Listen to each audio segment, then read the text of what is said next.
Assalamu alaikum students. Today we are discussing about the problems which are related to nutrition. Before going into detail the problems which are created by nutrition, first of all we discuss about the main definition of the problem.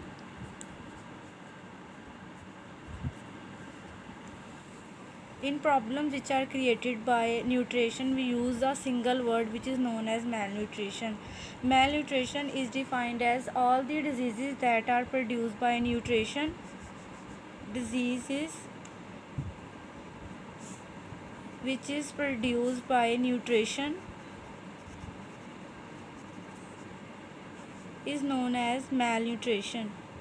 It is a group of a disease. Actually, malnutrition is not a single term, it is a group of a disease.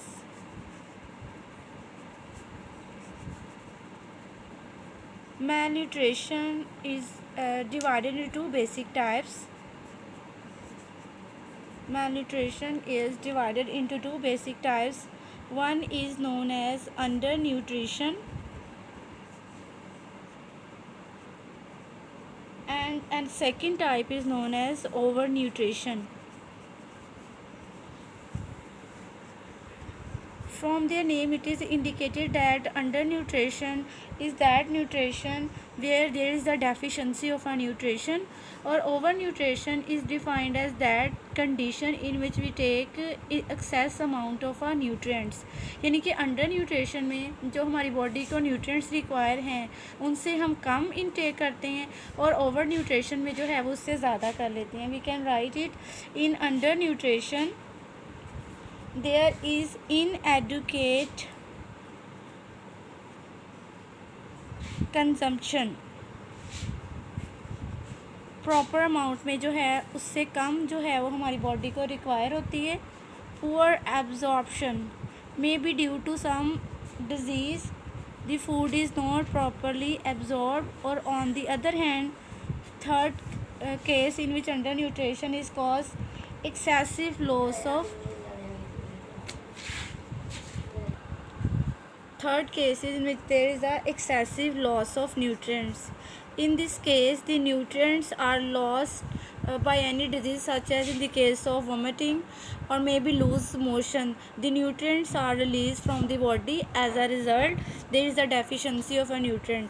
अब nutrients कैसे loss होंगे? May be loose motion हो जाए, उस case में भी आपकी body के जो वाइटल न्यूट्रिएंट्स हैं वो वेस्ट हो जाएंगे, या वोमिटिंग वगैरह होगी तो उसमें भी जो न्यूट्रिएंट्स हैं वो बॉडी के वेस्ट हो जाएंगे. और जो सेकंड कंडीशन है वो हमने पढ़ी है ओवर न्यूट्रिशन. ओवर न्यूट्रिशन में क्या होता है कि हम अपनी रिक्वायरमेंट से ज़्यादा न्यूट्रिएंट्स इनटेक कर लेते हैं. तो इसमें क्या आ जाएगा? एक्सेसिव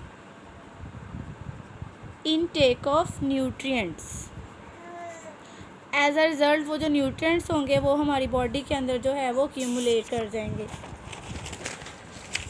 अब हम नेक्स्ट जो है वो डिस्कस करेंगे what are the harms which are caused by malnutrition, whether it is over intake or whether it is undernutrition. There are following harms which are caused by malnutrition. First harms which are caused by malnutrition is weakens the immune system. मेल के result में हमारा immune system weak हो जाता है. Our immune system is a that system which act as a defensive system of the body. ये हमारी body को डिफेंसिव सिस्टम जो है ये डिफेंसिव सिस्टम के तौर पर जो है वर्किंग परफॉर्म करता है.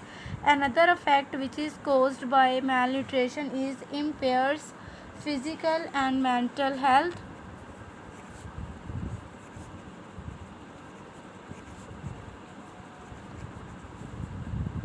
Moreover, it can also slow down our process of thinking. If we don't take a diet in proper proportion, it can also result in loss of health of our mental activities. हम proper thinking process भी नहीं कर सकेंगे.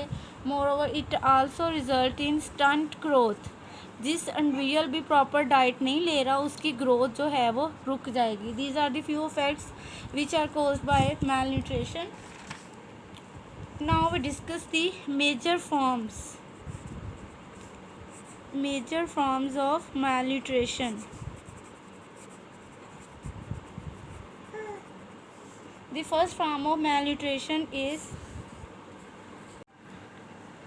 Now we discuss these two cases which are due to the deficiency of mineral. Goiter is a disease which is due to the deficiency of iodine in diet.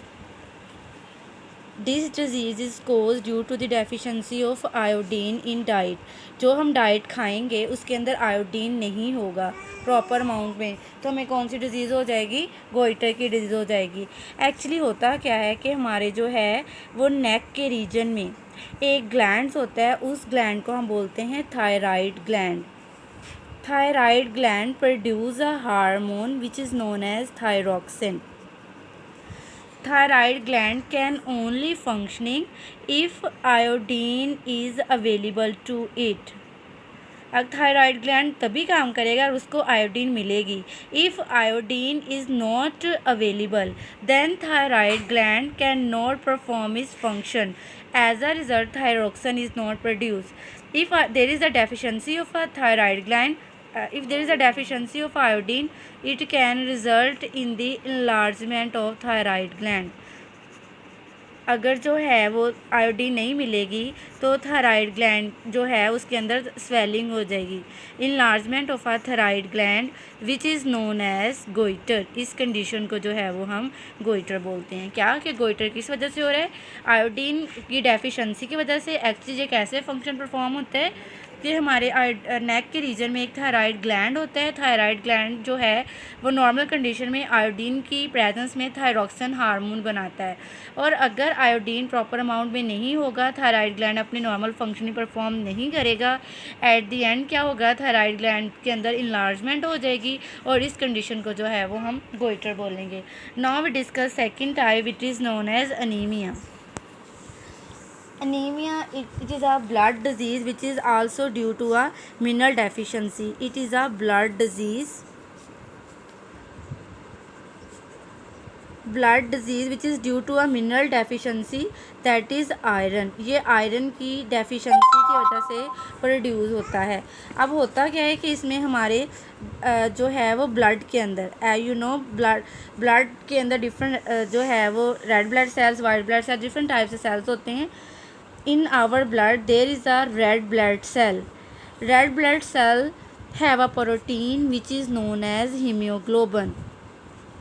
In a hemoglobin there is a central atom which is known as iron. Or the main function of a hemoglobin is transport of oxygen, which is conducted with the help of a hemoglobin. If there is a deficiency of a iron, as a result hemoglobin is not produced. If hemoglobin is not produced then red blood cell is not formed. As a result there is a deficiency of a blood. कि blood की जो है वो deficiency हो जाएगी. कि blood के अंदर क्या होती हैं? red blood cells होती हैं. red blood cells का basic component hemoglobin है और hemoglobin का integral part iron है. हीमोग्लोबिन क्या फंक्शन परफॉर्म कर रही है? हमारी बॉडी के अंदर सारा ऑक्सीजन ट्रांसपोर्ट कर रही है. अगर आयरन की डेफिशिएंसी होगी हीमोग्लोबिन प्रोड्यूस नहीं होगी. अगर हीमोग्लोबिन प्रोड्यूस नहीं होगी तो रेड ब्लड सेल नहीं बनेंगे. रेड ब्लड सेल्स नहीं बनेंगे तो ब्लड जो है उसके अंदर जो है उसकी हमारी बॉडी के अंदर जो है वो डेफिशिएंसी हो जाएगी. एज अ रिज़ल्ट इसका इफेक्ट क्या होगा कि the patient is weak. Patient जो हमारा होगा नीमिया का उसमें क्या हो जाएगा? Patient is weak and there is a shortage of oxygen supply. There is a shortage of oxygen supply. These are the two major forms which are discussed today. Now we can discuss third type tomorrow. Thank you. Explanation of the Archimedes principle is that first we consider a cylinder with water. This is the surface of water. Now we have a solid cylinder of cross-sectional area capital A, whose top and bottom surfaces have the depth h1 and h2 respectively. The top surface of the cylinder has a height h1 and the bottom surface has height h2.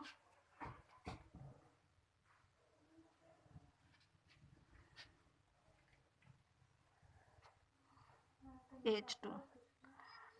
Here the difference of the height becomes equal to H. So from the figure, H2 minus H1 is equal to H. If we subtract H1 from H2, it will be equal to H.